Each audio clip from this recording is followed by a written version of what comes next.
आइए, आज गुरु पूर्णिमा है तो अपने गुरु के चरण में कैसे चलते हैं। गुरु पूर्णिमा पर एक प्यारा सा सुंदर सा भजन लेके आई हूँ, आपको सुनाती हूँ।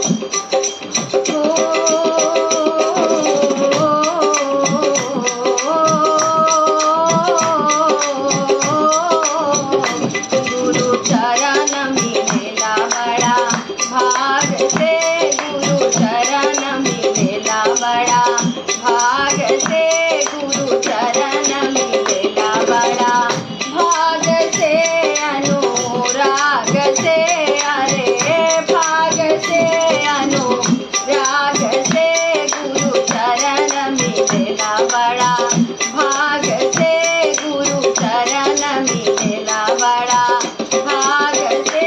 अरे जब हम जनती गुरुजी आई हमरा या गाना हो, जब हम जनती गुरुजी आई हमरा या गाना हो, चरणा धूलती अपना, चरणा पखरती अपना हाथ से, गुरु चरण मिलेला बड़ा भाग से, गुरु चरण मिलेला बड़ा भाग से। अरे भाग से अनुराग से, गुरु चरण मिलेला बड़ा भाग से, गुरु चरण मिलेला बड़ा। जब हम जनती गुरुजी आई हमरा या गाना हो, जब हम जनती गुरुजी आई हमरा या गाना हो, भोगवा लगैती अपना, भोगवा लगैती अपना हाथ से, गुरु चरण मिलेला बड़ा भाग से, गुरु चरण मिलेला बड़ा भाग से।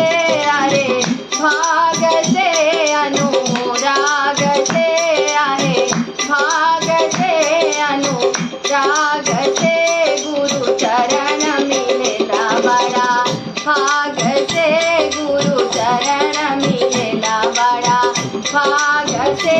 अरे जब हम जनती गुरुजी आई हमरा या गाना हो, जब हम जनती गुरुजी आई हमरा या गाना हो, हसना लगैती अपना, हसना बैठैती अपना हाथ से, गुरु चरण मिलेला बड़ा भाग से, गुरु चरण मिलेला